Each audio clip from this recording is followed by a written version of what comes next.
ये धमाका इतना खतरनाक था कि दूर दूर तक इसकी शॉकवेव देखने को मिली। उसी वक्त 2 लोग इंस्टेंटली मारे गए। इसके तकरीबन 6 सेकंड्स के बाद एक दूसरा धमाका होता है जो पहले धमाके से भी ज्यादा खतरनाक था, जिसकी वजह से पूरा प्लांट हिलने लग गया। अब एनोटली दियात्लो को यकीन ही नहीं आ रहा था कि रिएक्टर 4 फट चुका है।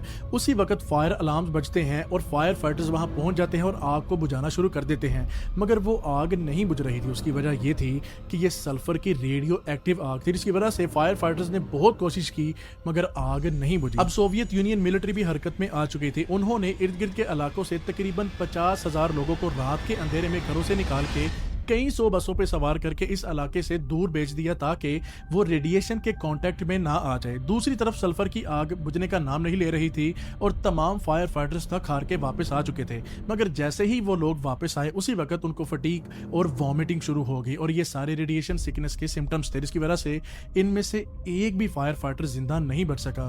कोई 1 हफ्ते में और कई महीनों में मारे गए। दूसरी तरफ सल्फर की आग नहीं बुझ रही थी, जिसकी वजह से मिलिट्री ने हेलीकॉप्टर्स के जरिए उस आग पे क्ले सैंड, बोरोन और लेड को फेंकना शुरू कर दिया, जिसकी वजह से आग बुझने भी लगी मगर पूरी तरह नहीं बुझ रही थी, जिसकी वजह से उन्होंने टोटल 5000 टन ये एलिमेंट्स उस आग में फेंके, तब जाके वो आग बुझी। इसी दौरान एक हेलीकॉप्टर इस आग की लपेट में आ गया था, जिसकी वजह से वो साइड पे क्रैश हो गया और 4 लोग मारे गए।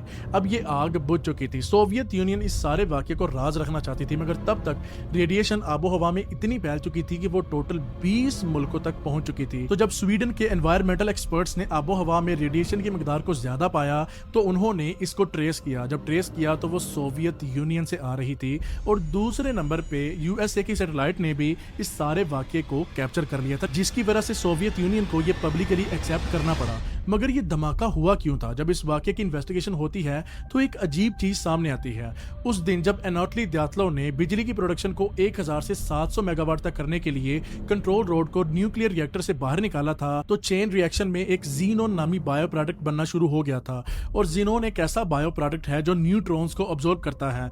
अब एक तरफ बोरोन और दूसरी तरफ जीनोन दोनों ही न्यूट्रॉन्स को ऑब्जॉर्ब कर रहे थे और यही वजह थी कि जब एनोटली ने बिजली की प्रोडक्शन 1000 से 700 मेगावाट तक करने की कोशिश की तो वो 30 मेगावाट तक पहुंच चुकी थी, क्योंकि न्यूट्रॉन्स बहुत ही ज्यादा ऑब्जॉर्ब हो रहे थे। और उसके बाद जब एनोटली ने ये कंट्रोल रोड्स बाहर निकाली तो ये जीनोन में बदल गया, आल्टर हुआ, जिसकी वजह से चेन रिएक्शन इतना तेज हुआ कि बिजली की प्रोडक्शन कई हजार मेगावाट तक पहुंच गई और यही वजह बनी न्यूक्लियर रिएक्टर के फटने की। इसके बाद एनोटली दियात्लो को गिरफ्तार कर लिया गया। दूसरी तरफ सल्फर की आग बुझ चुकी थी मगर खतरा अभी टला नहीं था।